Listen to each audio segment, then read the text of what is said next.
childhood obesity is an epidemic that has been rising steadily in America for a number of decades now. According to the Centers for Disease Control and Prevention, around 1/3 of children and adolescents are obese or overweight, and this affects all races and ethnicities coming from a variety of income levels across the 50 states. These conditions ultimately lead to children and adolescents struggling with high cholesterol, type 2 diabetes, high blood pressure, social problems, sleep disturbances, and orthopedic problems. Due to the severity of childhood obesity in America, we felt that this would be a topic worth investigating. Building off previous literature, the question that we wanted to ask was, can we use socioeconomic factors like income and ethnicity to classify obesity in children?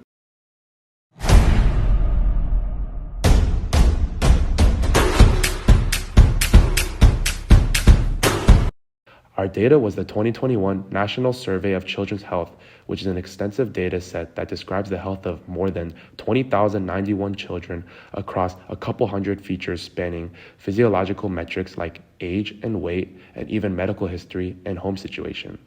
To start, the data was stratified with a feature called BMI class, which was our label in this experiment. BMI class ranged from 1 to 4, where 1 was underweight, 2 was normal weight, 3 was overweight, and 4 was obese. After this, the dataset was cleaned up by keeping important features such as gender, age, and weight, which are classically found in other literature and studies similar to ours. We also kept uncommon social features such as a child's poverty level, race, whether they were bullied or not, and their parents' education level to help in classifying if a child struggles with obesity. After transforming our data by using a standard scaler and imputer, we performed several experiments using different models to explore what the best classification methods could be. The models that we used were SVM, decision tree, gradient boosting, logistic regression, and a neural network MLP classifier. We drew from other literature to pick our models so that we would have a standard basis for comparison.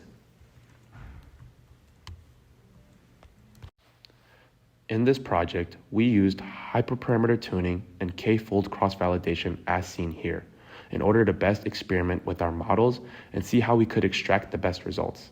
This proved in handy when we ran into things like overfitting with decision trees where we magically got 100% accuracy. On the other hand, some of our models simply were not up to par, even with hyperparameter tuning and careful pruning of the data.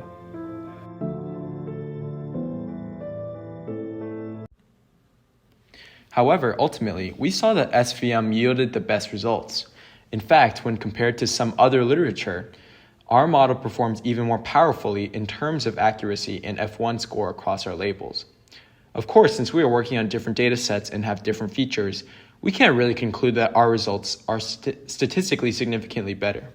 However, we do think that this is an encouraging result. And we had to throw in a cool heat map to visualize our data. It seems the main source of confusion for our dataset was misidentifying regular children as underweight, which makes sense as these two categories may have the most proximity to each other or overlap in the real world. Our program identified regular weight and obese children with the highest performance, as indicated by the F1 scores of 0.89 and 0.82 respectively. In the future, we would strengthen our analysis by adding more models and even more increments to our hyperparameter tuning. Additionally, we can use more statistics like chi-squared analysis to compare our metrics to other literature in order to see how strong our conclusions are.